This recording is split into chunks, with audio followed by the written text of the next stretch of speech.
Buenas tardes, profesor. A mí me ha tocado exponer una parte del resumen del análisis crítico 2, impacto de la cultura en los negocios internacionales, un énfasis en los negocios con México. La introducción. En esta investigación se estudia cómo influye la cultura en los negocios internacionales, las diferencias culturales, cómo son los procesos de negociaciones internacionales, qué es una negociación internacional, y finalmente se analizan las ventajas, desventajas, beneficios y el porqué de invertir en México. La cultura influye directamente en las negociaciones internacionales, ya que no todos los países negocian de la misma manera, no todos los países actúan de la misma manera, no tienen una misma religión, las mismas costumbres, hábitos o moral. Es muy importante tener y conocer todo esto al respecto al país en mira para primero poder establecer y tener una buena comunicación para luego poder obtener una negociación en la cual ambas partes salgan beneficiadas. Cultura y negocios internacionales. Una sociedad está compuesta por personas que tienen cultura. Cuando estas personas trabajan en sociedades y culturas diferentes a las suyas propias, se multiplican los problemas que enfrentan al abarcar un solo conjunto de culturas por el número de conjuntos culturales que se encuentran en cada mercado extranjero. Los negocios internacionales son todas transacciones de negocios privadas y gubernamentales que implican dos o más países. Las compañías privadas realizan estas transacciones con fines de lucro y las gubernamentales pueden optar si las realizan con o sin fines de lucro. Las compañías incursionan en los negocios internacionales. Existen 4 factores importantes, los cuales son la adquisición de recursos, incremento de ventas, diversificación de fuentes de ventas y suministros y la reducción al mínimo riesgo competitivo. Aquí tenemos ventajas del comercio internacional. Cada país se especializa en aquellos productos donde tienen una mayor eficiencia, lo cual permite utilizar mejor sus recursos productivos y elevar el nivel de la vida de sus trabajadores. Hace posible que un país importe bienes cuya producción interna no es suficiente y no sean producidos para abastecer la demanda. Por medio de la balanza de pagos se informa qué tipos de transacciones internacionales han llevado a cabo los residentes de una nación de un periodo a otro o de un periodo dado o establecido. Los movimientos de entrada y salida de mercancías dan paso a la balanza de un mercado internacional. Barreras al comercio internacional. Aquí tenemos 3 tipos de barreras.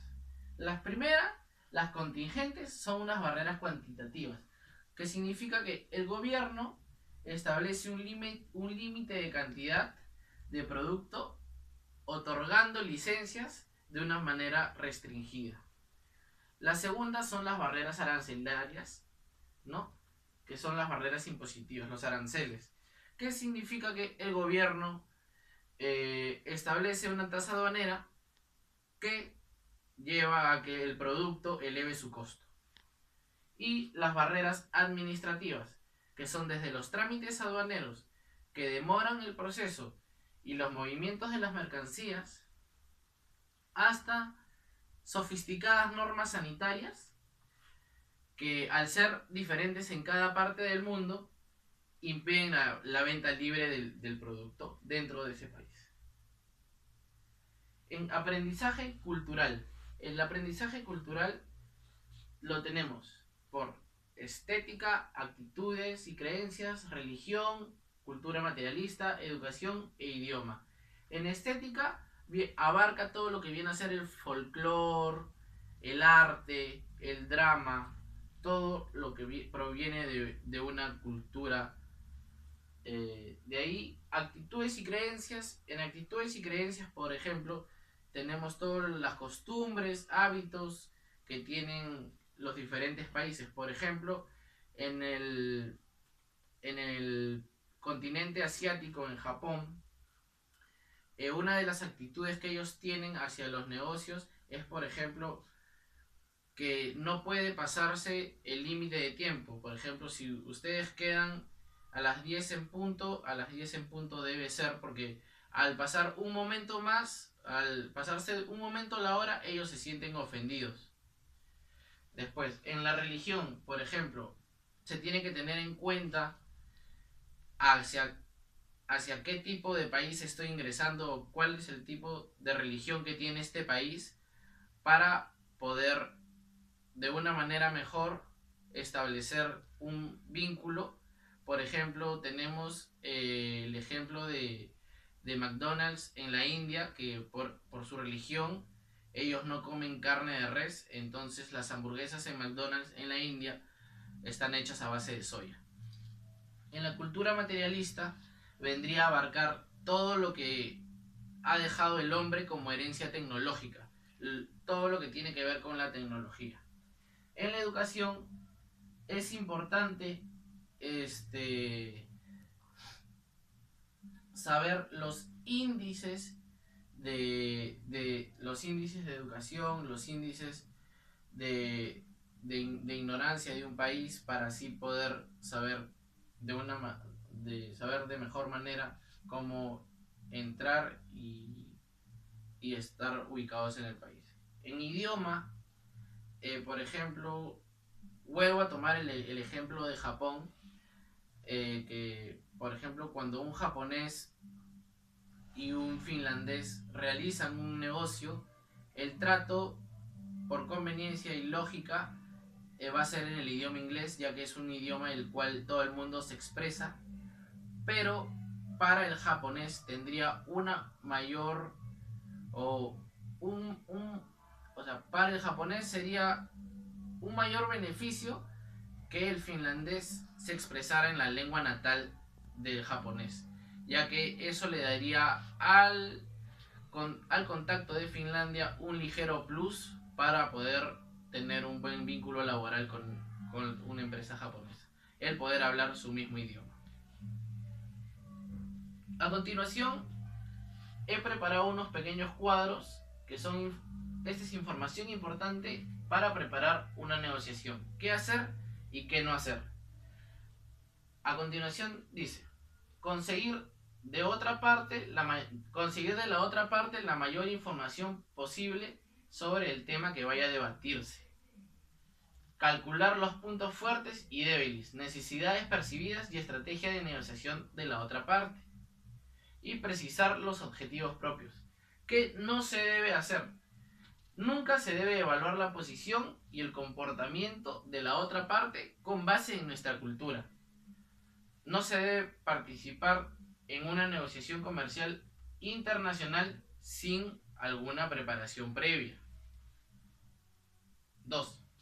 Información importante durante la negociación. ¿Qué hacer?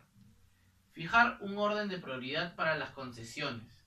Empezar con concesiones en puntos menores para crear un ambiente de reciprocidad. Y determinar el costo de las concesiones que se está dispuesto a hacer. Lo siguiente, venimos con adoptar una táctica de cooperación. Significa que debemos buscar objetivos comunes. Sin embargo, es importante destacar que cuando sea necesario adoptar una táctica de competitividad. Lo que no hay que hacer es aceptar la primera oferta sin haber discutido previamente todos los elementos que se consideren prioritarios dentro de la negociación. No emplear palabras como a decir verdad, honestamente. Esto se podría interpretar como que no siempre es honesto o no siempre usted transmite la verdad a través de lo que se encuentra expresando en determinado momento. Por último, tenemos información importante después de la negociación. Lo mínimo que tenemos que hacer es cumplir con lo acordado y dar seguimiento a la negociación.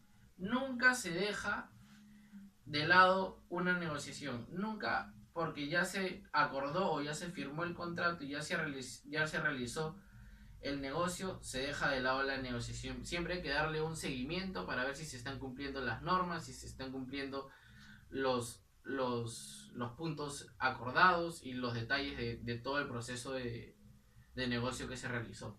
Lo que no hay que hacer es considerar que la negociación haya terminado de una vez, adoptar una posición rígida cuando se trata de llegar a una renegociación. Gracias.